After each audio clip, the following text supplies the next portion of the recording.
Hello, everyone, and thank you for joining us today on Polywine, where we like to take a deep dive into stories pulled from the media and have a fun time while breaking it down. I'm Jillian, and let's get into it. And we're going to be covering everything from World Cup to world conflict to Senate hearings to a tall glass of vino with Tom Hanks. So let's get into it, shall we? So let's start off with World Cup. Well, it was long, it was fun, but it all has to come to an end, and it did. And congratulations to Spain. You are the World Cup champions. It was a good game. It was sad to see Messi at the end getting very emotional and teary-eyed when he was staring off to the fans and they were cheering him on and singing to him. And it was very emotional. It's a long history that he has, and the giant that he is in his sport. I didn't really understand quite the gravity until several people after the fact explained it to me, because I just mentioned, I'm like, oh, it was very emotional seeing him getting so upset. They're like, you don't understand. And then they get into the history. So now I understand. So it was very emotional watching that, but it was just a good game, and Spain was the better team that day and this season. And not only is the men's team in Spain the champions, well, so are the women. Yes, Spain's men and women hold World Cup champion titles simultaneously. So congratulations, you are the best in the world, both men and women's teams. So congratulations, Spain. That is an incredible feat. That's absolutely amazing, because I saw so much talent on the pitch throughout those 6 weeks. So that is truly incredible. But it was so much fun. I The fever was so contagious here in the US, and to everybody that traveled, to all the teams, and to all the joy and fun that you brought here to the US. I can say for myself, and I think probably on behalf of most of us here in the US, thank you so much, and thank you for the memories for sure. It was a lot of fun, but I'm gonna miss those afternoon games. I mean, what are people going to do around like the water coolers in the office now? Because every time I talk to someone, like they're like, it's on in every break room, it's in the warehouse. Anytime they go into a different section of the office, it's on, and somebody's talking about it. So what are we going to do now? And who's going to call out on Mondays after a long game in the weekend? So the memories. It was fun while it lasted, and but the halftime show was. What did you think about that? First halftime show at the World Cup finale, right? So, 11 minutes, A-list lineup of performances. It was great. You had BTS, Shakira, Justin Bieber, Madonna. You had the Muppets. You had the conductor. Really good. It was fast, a tight packed 11 minutes, and it was just one performer after the other. And just kind of when you were really getting into a groove of someone, of a performer, right? It's like record scratched and moved on to somebody else. So that felt a little disjointed in my opinion, but the performers were solid. Madonna, good. I'm trying to figure out why you were driving through a parking garage, but that was fun, cool, sure, liked it. Justin Bieber, oh my God. You were there acoustically with your guitar. You sounded incredible.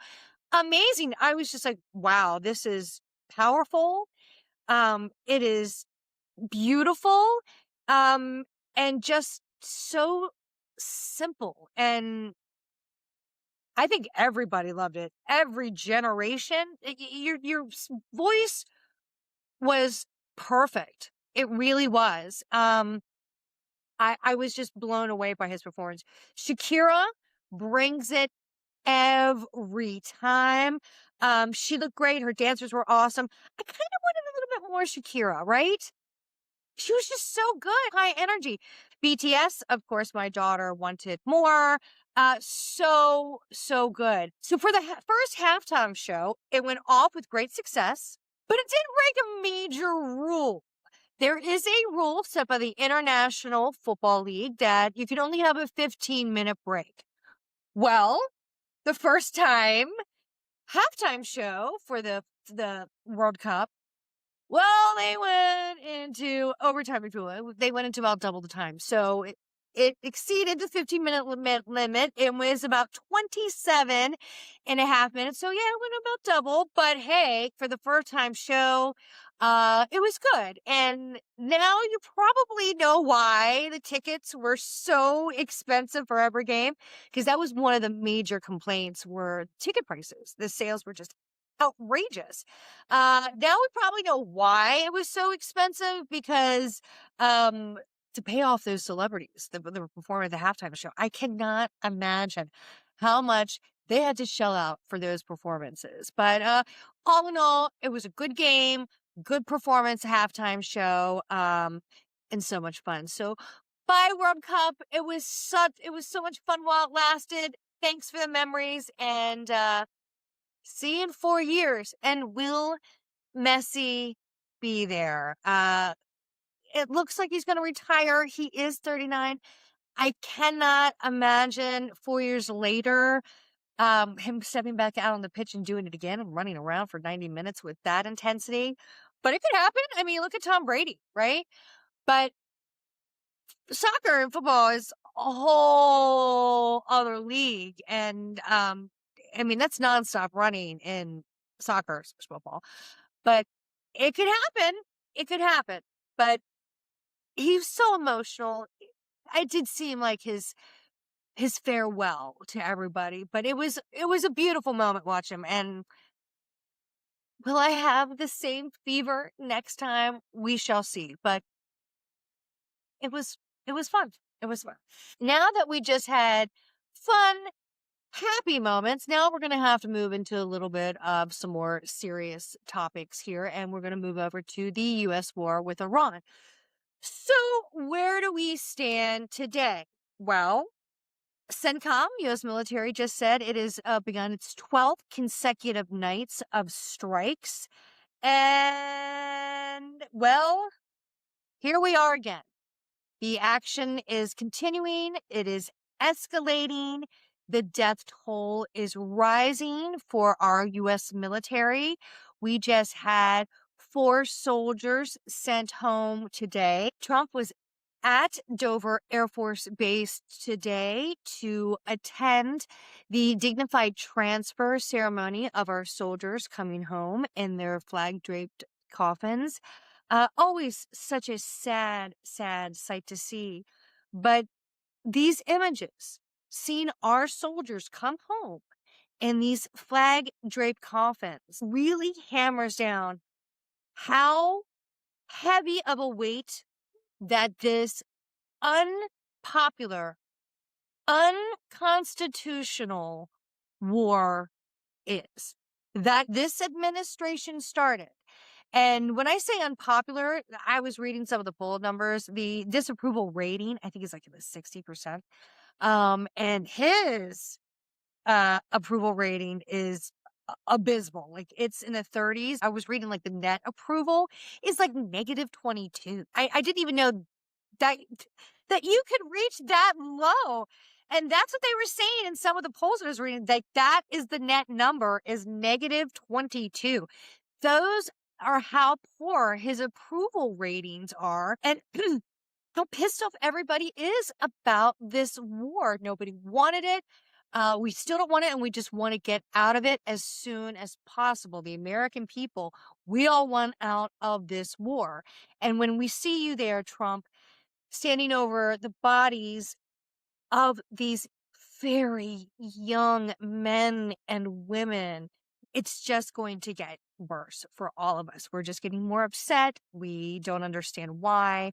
And the justifications of this war are just kind of all over the place. And then you have Pete Hegseth on Capitol Hill yesterday in front of the Senate Appropriations Committee asking for more money, and finally admitted that so far that this war in Iran has cost the American people about $37.5 million so far to date, and was asking Congress for another $87.6 million for this war. Okay. So not only is this unpopular, we're all very upset about it. We're seeing our young men and women being killed and being shipped home. What are we doing? It doesn't seem like we have a plan, a way out. The memorandum of understanding seems to be dead in the water, and I'm not trying to make a pun out of that because the Strait of Hormuz is barely open. The conflict's still going on over there. Who has control of it? That's at a crawl getting anything through there, the traffic through the Strait of Hormuz. Gas prices are increasing. So what's the plan? And does anybody have faith in Kushner and Witkoff at this point? And the Iranians are saying we don't even want to deal with those two. I mean, if you're asking for J.D. Vance to come to the table because this is just not happening, I mean, it just seems like we're a compass spinning with no direction when it comes to a plan or any type of understanding or direction with this war. Someone, please help them out over there. This is just a clusterfuck. Pardon me, but is there any, resolution happening? Are talks still happening right now? Or is it just what tit for tat with strikes? Because that's where it seems like we are. And our allies, countries in the Gulf states, are taking the hits of this action as well. So where do we go from here? So let's not forget that some of our allies, other Gulf countries, are taking hits from Iran in retaliation from our actions, our strikes. So many people are being affected. And what is the global impact going to be on our resources, economic? We are several months into this and we are feeling it. Everyone is feeling it. So what are we going to do to correct this? Get out of this war. What are we doing over there? We didn't want it. We still don't want it, and get us out of it now. And you can't even give us clear answers as you were being drilled yesterday at the Senate Appropriations hearing, more grandstanding, and Pete Hegseth. And this, you got to give clear answers. And, to the senators asking the questions, don't just keep talking over each other and getting louder and louder with every response. Senators, when you ask somebody that is testifying a question like Hegseth yesterday, say, for time constraints, can you answer this question with a direct yes or no answer? This is what we need. We have to move this through quickly. We need an answer, yes or no. That's how you need to start off the question. Because if not, then he starts, well, if you're talking about this is what Hegseth was doing yesterday. And if you talk about this, like he started going to these long explanations or spin. It just, they get into these fights. It takes too long. I yield back my time, and just answer yes or no when you answer the question, because it just went on forever and ever. But I do appreciate some of the senators really drilling them. And it did come out that $37.5 million has been spent so far on this war. Then you're going to ask for another $87.6 million. Okay, that's a lot.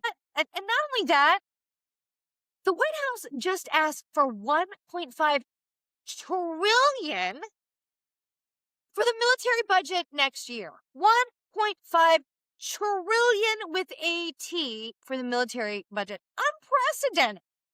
Unbelievable. So 37.5 already spent on this war. You want another 87.6, and then you want another 1.5 trillion next year. Oh my, where is all of this money coming from? That Trump's doing all these renovations all over DC, and the new Air Force One that he unveiled just a few weeks ago, rolled out, top of the line, and now it's going back to the shop to get maxed out. I'm sorry, I think our credit card for the U.S. taxpayers is maxed out. I now understand why a lot of his businesses declared bankruptcy. Where are you getting all this money from? It is absurd. And I don't want the U.S. Treasury to be your checkbook. This is crazy. The money, money. And let's not talk about all the money that Trump and his family have already made in office. It's the follow the money. And where is our treasury? Where are the people auditing these things? Where are you? And I feel like we're going to be bankrupt in 2 years. This is my concern. That's how I feel. It's just money is being thrown out the window. Don't even get me going on the reflecting pool. How that's now over the budget and drained again. And the ballroom that is still under construction. Now there's things going on in the front of the White House. Let's not forget that the new Air Force One, no other president is going to be using that plane. It goes with Trump when he leaves, so we're paying for you to max it out, and then you get to take it with you because it's going to go into your museum. How is that fair? I'm sorry, that is not right. Something needs to be changed. Like, we need to take that plane back. Something. I'm sorry. I want my money back. I want my money back for the reflecting pool. I want my money back for the airplane. I want my money back from the state fair thing that happened over the 4th of July. I want my money back on so many things. And this, okay? Can we put that money that went to this war back into funding, like, services that we need, please? Healthcare, that would be a great start. Feeding the hungry. You took away a lot of the SNAP programs, or USAID. Let's do that, okay? Let's put that money back, because this is an unpopular war and an unnecessary war right now. And you still haven't explained clearly to the U.S. people why we went into this conflict in the first place, okay? Because it's all over the place. Was it for regime change? Was it for the nuclear capabilities? To stopping that? Was what is it? Was it to take over the Strait of Hormuz? Because that's kind of what it seems like. What is it? It is all over the place, but the one clear thing, it doesn't seem like it's going very well for us. So, Senate, okay? This is your chance, okay, to take back control. Pull in the reins, okay, and say no. Say no.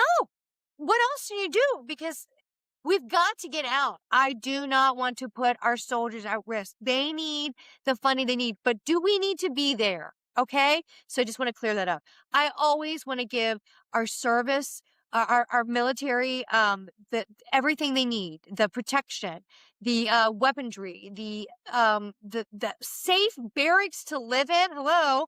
Because we heard about the situation that happened in Jordan where one of our military were killed over there.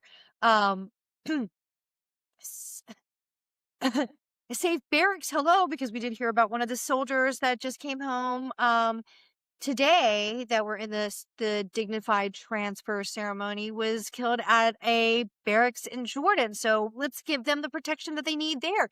So we want to make it safe for our military, but we don't want to be in senseless war. So they put in the restraints, maybe give them some, I don't know. This is why we need Congress. But this is where you need to ask the difficult questions, hold the feet to the fire. Really, we need to know, where is this money going and what is it for? The Hill's been busy. Not only have they been listening to Hegseth testify on the Hill about wanting more money for the military. Well, just last week, they heard from Acting Attorney General Tom Lynch. He had his Senate confirmation hearings because he is the nominee for Attorney General, the head job of Attorney General, right? Bondi is out. Now Trump wants to put Tom Lynch in. So that was tense at times, for sure. And now the question is, will he be confirmed? If he is, it could happen as early as the beginning of August. So this could be happening at any time. But will it happen? Because following his testimony on the Hill, then victims of Jeffrey Epstein testified and spoke in front of members of Congress and relayed their story and why they believe that someone like Todd Blanche should not be confirmed. And they just hammered in how poorly mishandled the whole release of the Jeffrey Epstein files. And Todd Blanche does seem to be like the one that's heading of the release of that and how it was handled. And even JD Vance was on Joe Rogan's show the other week and confirmed, it was like, yeah, we handled that one pretty badly. So if JD Vance is saying, yeah, we did not handle that well, he's coming out and making a statement. So it looked bad for Tom Blanche, but I mean, he could have the numbers and he could be confirmed. And all I kept thinking is Susan Collins. Okay. It's always for anybody to be confirmed, especially if there's any kind of scandals or anything happening with them. Always are the last two holdouts are Susan Collins and Murkowski of Alaska. So I just kept thinking when he was on the Hill and then the Epstein victims came and spoke afterwards, it's like, okay, Collins, you are on thin ice up in Maine, right? We had primaries in Maine the other week. Remember, they did vote Graham Plattner through, and now he had to suspend his campaign. But the Democratic Party is trying to find their other nominee to fill his position. And look, it sounds like Maine is going to vote anybody in because they want to outseat Susan Collins. So Susan Collins, this is your chance. You're always one of the holdouts, and you always kind of claim it the morality clause. We've seen it before when we had the Kavanaugh hearings and a couple other ones along the way, with the Cash Patel and some of the other ones. It's always, I need to have some time to think about it. Well, think about this, Susan Collins. If you vote him through, you are definitely voting yourself out. That's my thought. If you vote Blanche through, I think you have just hammered that last nail in your coffin in your Senate seat up in Maine. That's my opinion. So you've got when you were hammering the gavel yesterday, closing the testimony of Pete Hegseth in front of the Senate Appropriations Committee, I was thinking of you. Don't, Susan Collins, because usually you vote right with Trump. Who are you going to vote for? Don't go with that guy. So Susan Collins, we're coming back to you. How are you going to vote? Okay? Because Maine and now everybody else is watching. Okay? Especially after the whole Plattner scandal. Everybody else in the nation is watching. So Susan Collins, do the right thing for once. For once. Okay? The right thing. But if he does get confirmed, that will be unbelievable, right? Absolute insanity. If he has of a gray cloud around him with the Epstein files and his history of being Trump's attorney, and how about that little slip up? Him saying that I was still Trump's attorney, or I was Trump's attorney, that little slip up that he had during questioning yesterday. It will blow my mind if they pass him with all the mishandling that of the Epstein files and everything coming out that Todd Blanche signed off on, like the whole Ghislaine Maxwell sweetheart deal, getting her transferred to that fancy camp in Texas, which is still jail, but still they call it with some camp because it's just so nice and compared to every other jail. And then that whole weaponization act, and then trying to have no further audits against the Trump family for forever. I mean, come on. So why would they put him through? And if they do, I feel like there's going to be huge protests. I really do. I feel like there could be protests if they confirm him. And speaking of protests, did you hear that Trump now wants to slap Canada with 50% tariffs starting August 19th? So if this does go through, Canada could be slapped with 50% tariffs on a ton of goods ranging from like hockey sticks to liquor to wine. And excuse me, sir, when you touch our liquor and our vino, that is when you have gone too far. Too far. And we've already dealt with these tariff situations before. And, to circle back around after we had that whole situation with tariffs and they were declared not legal. Why are we doing this again? But again, when you go after our liquor and our wine, this is where we have to protest. And this is going to lead into my next story and probably my most favorite story. And when we're talking about protest over our liquor and our love of wine, and here on the Polly Wine Show, we love our wine.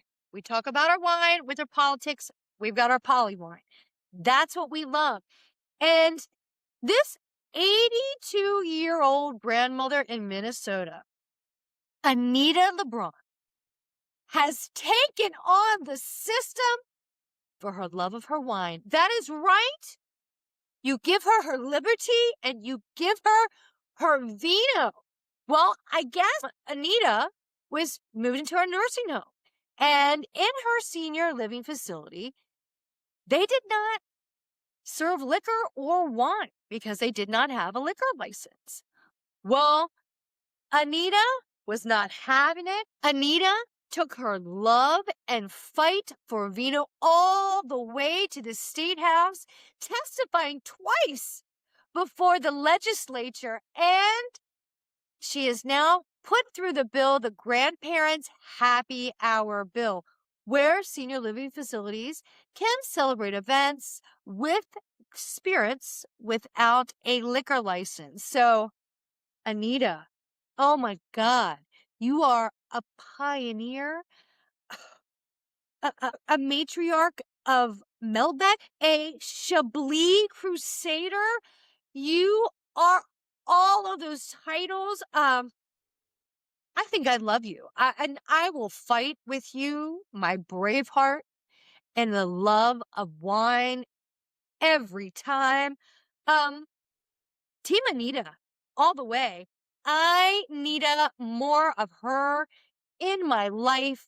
Anita LeBron, 82. It is never too late to go out and exercise your right, people. Okay? This is our right as citizens. If you don't like something, take it all the way up. Take it to the state. Take it to the top. Okay? I'm with her. I love it. My favorite story, Anita, you are my hero, and this one's for you, and I salute you. Salute. Cheers, Anita. Ugh, amazing. And when I was watching the news, I was watching clips.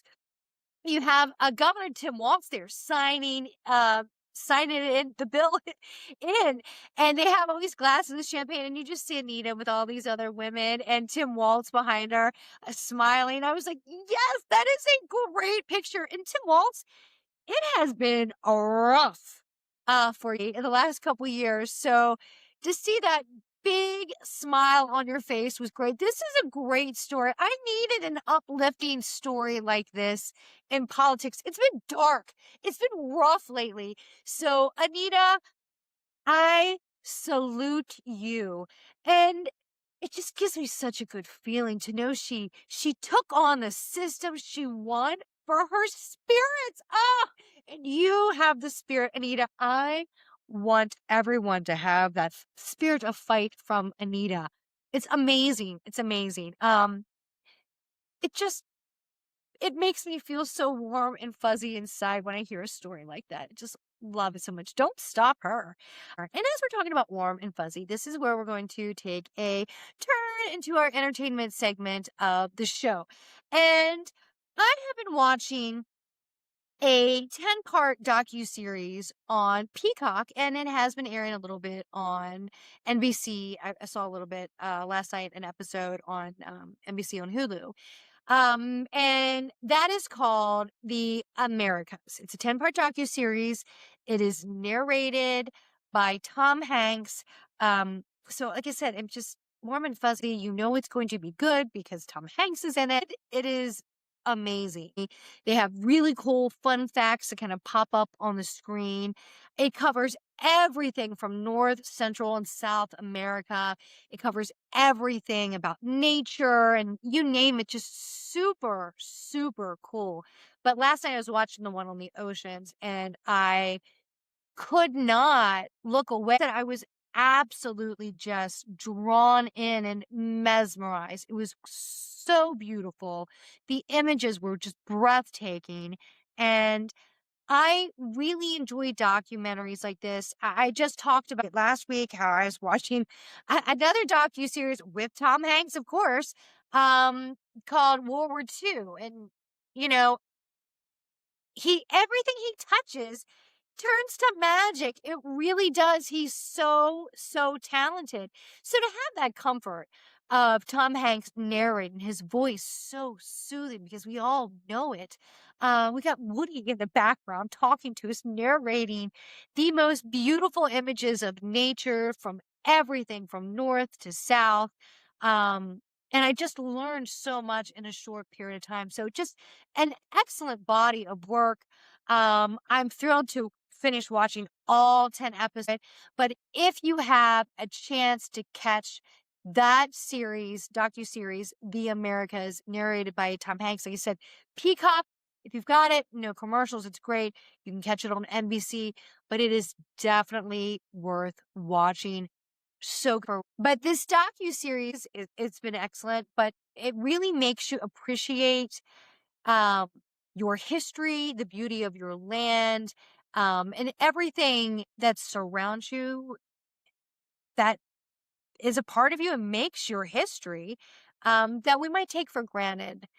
And it makes you reconnect with that. So for that, I love it. I thought it was great. So go catch it if you can. So on Peacock, no commercials, and NBC. Have thoroughly, thoroughly enjoyed watching it. Just a total hour of quiet. I just was, wow, like, oh. And I think the only time I mention anything was when they pop up a little fun fact. I'm like, oh my God, that's really cool. So really just go enjoy it. And again, reconnect with some of your history and the beauty around you. That we all need a little bit more of that in our lives, especially today. But we'll get a little bit more next time, but that is it for us today on the show. Go check us out on Instagram at PollyWineTime, at TikTok at PollyWine, and listen to PollyWine wherever you get your podcasts. And subscribe and like. We like you too. But that's it. We'll catch you next time. Thanks so much. Have a great day. Bye.